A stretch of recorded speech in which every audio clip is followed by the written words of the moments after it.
जून 2025 के ताजा सर्वेक्षण के मुताबिक करीब 41% बिहारी तेजस्वी यादव को मुख्यमंत्री के रूप में देखना चाहते हैं। सीएम फेज को लेकर लोकप्रियता के मामले में तेजस्वी यादव, नीतीश कुमार, चिराग पासवान और प्रशांत किशोर से काफी आगे हैं। तो फिर क्या कारण है कि कांग्रेस पार्टी तेजस्वी यादव के नाम पर मुहर नहीं लगा रही है? क्यों मुख्यमंत्री के चेहरे पर पूछे गए प्रत्येक सवाल को कांग्रेस पार्टी के नेता टाल जाते हैं? आरजेडी की तरफ से तमाम दावों के बावजूद क्यों कांग्रेस पार्टी ने इंडिया ब्लॉक की तरफ से सीएम चेहरे के रूप में तेजस्वी यादव के नाम पर सहमति नहीं जताई है?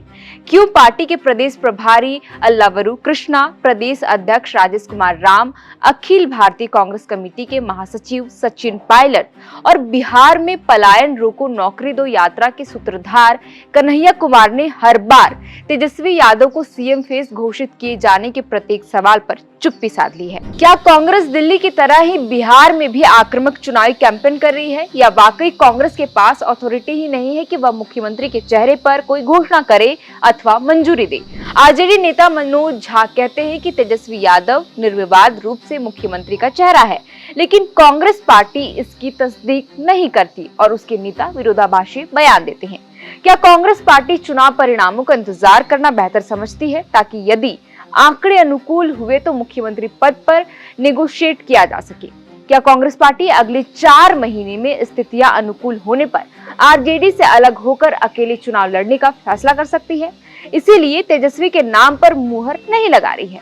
क्या कांग्रेस पार्टी के पास किसी इंटरनल सर्वेक्षण का आंकड़ा है जिसमें अंदेशा जताया गया हो कि आरजेडी की स्थिति 2020 के विधानसभा चुनाव से कमजोर है और इसलिए कांग्रेस के पास अपना मुख्यमंत्री बनाने का मौका हो सकता है?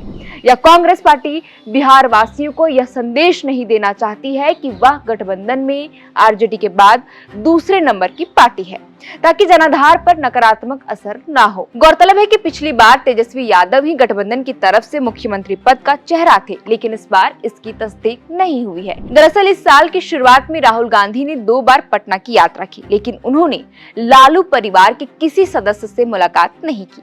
प्रभारी अल्लावरू कृष्णा और कन्हैया कुमार ने भी यही रवैया अख्तियार किया। पटना में कन्हैया कुमार के नौकरी दो पलायन रोको यात्रा में शामिल होने पहुंचे पार्टी के महासचिव सचिन पायलट ने सीएम फेस को लेकर तेजस्वी यादव से जुड़े सवाल के जवाब में कहा कि देखिए, अभी तो हमारा फोकस बिहार के बुनियादी मुद्दों और चुनाव पर है।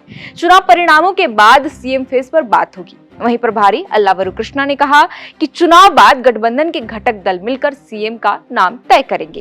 दरअसल ये सवाल इसलिए उठे क्योंकि झारखंड में झामुमो के साथ मिलकर चुनाव लड़ी कांग्रेस पार्टी ने शुरुआत में ही मान लिया था कि गठबंधन का चेहरा सीएम हेमंत सोरेन होंगे। बिहार में आरजेडी ही ज्यादा सीटों पर चुनाव लड़ती है, तो इसलिए स्वाभाविक रूप से तेजस्वी यादव का नाम मुख्यमंत्री पद के लिए लिया जा रहा है, लेकिन कांग्रेस ने मुहर नहीं लगाई। यह हालत तब है जबकि खुद तेजस्वी यादव खुद को बिहार का भावी मुख्यमंत्री बताते हुए एक रैली की शुरुआत की, जिसमें ओबीसी समुदाय को लामबंद करने का प्रयास किया जा रहा है।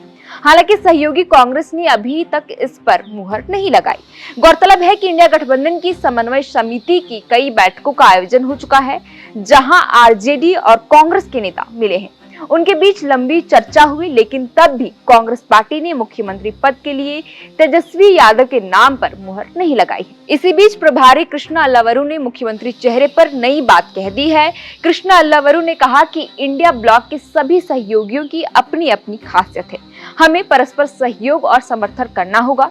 समन्वय समिति सभी मुद्दों मसलन संयुक्त रैली, सीट शेयरिंग, उम्मीदवार और रणनीति पर चर्चा करेगी।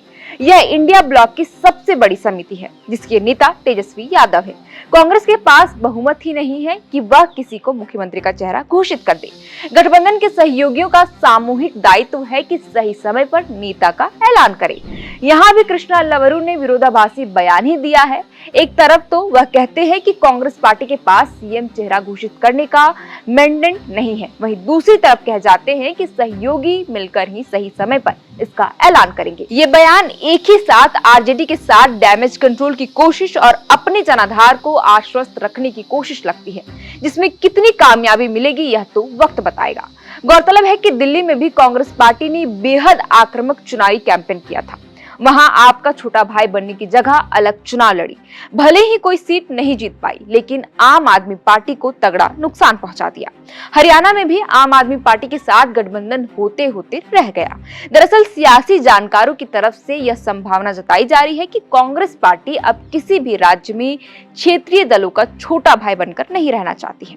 बीते कुछ वर्षों में अधिकांश राज्यों में कांग्रेस छोटा भाई बनकर ही सरकारों में साझेदार रही थी, लेकिन राहुल गांधी ने संगठन में आमूलचूल बदलाव की पेशकश की है। झारखंड में भी यही कोशिश है, जहां राज्य से लेकर प्रखंड स्तरीय कमेटी तक में जातीय समीकरण के आधार पर आरक्षण का प्रावधान किया जा रहा है। प्रमुख पदों पर ओबीसी, दलित, अल्पसंख्यक और स्वर्णों को शामिल करके बैलेंस किया जा रहा है। बिहार में भी कांग्रेस अपना जनाधार बढ़ाने की कोशिशों में लगी है। बानगी देखिए कि राहुल गांधी गया के बेलहार गांव जाकर माउंटेन मैन दशरथ मांझी के बेटे भागीरथ मांझी और उनके परिवार से मुलाकात करते हैं। स्वर्गीय दशरथ मांझी मुसहर जाति के थे, जो दलित समुदाय में आता है। पार्टी का प्रदेश अध्यक्ष भी एक दलित राजेश कुमार राम को नियुक्त किया गया है। जिला कमेटियों में स्वर्ण जातियों को मौका दिया गया है, जिनकी आबादी बिहार में महज 15% है।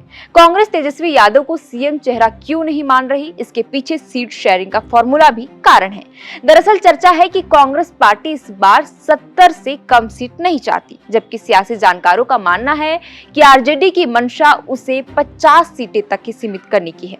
दरअसल आरजेडी ऐसा मानती है कि पिछली बार 70 सीटों पर चुनाव लड़कर महज 19 सीटें जीतने वाली कांग्रेस पार्टी का स्ट्राइक रेट बढ़िया नहीं था और इसीलिए बिहार की सत्ता महागठबंधन से दूर रह गई। वहीं कांग्रेस पार्टी का मानना है कि उसे उसकी मनपसंद सीट नहीं दी गई, उसे वह सीट नहीं दी गई जहां उसका जनाधार मजबूत है।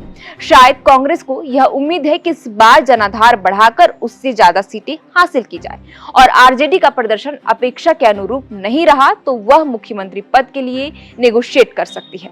झारखंड में इसकी कोशिश भी हुई थी। पिछले साल विधानसभा चुनाव से पहले तत्कालीन प्रदेश प्रभारी गुलाम अहमद मीर ने कार्यकर्ताओं से कहा था कि यदि हम 25 सीटें जीतने में कामयाब रहे तो 2.5 साल के फॉर्मूले पर कांग्रेस और झामुमो का मुख्यमंत्री होगा। यह अलग बात है कि विरोध हुआ तो इसे कार्यकर्ताओं को उत्साहित करने वाला बयान कहकर खारिज किया गया।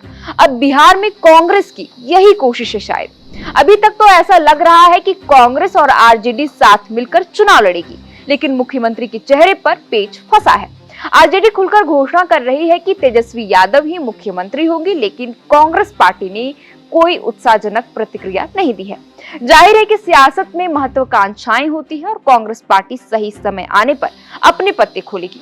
जो भी सामने आएगा वह दिलचस्प ही होगा। बिहार चुनाव से जुड़ी तमाम अपडेट हम आप तक पहुंचाएंगे। देखते रहिए द फोर्थ पिलर। हमारा नाम है श्रेया। आपके लिए खबर लिखा था हमारे साथी सूरज ठाकुर ने। बहुत बहुत शुक्रिया।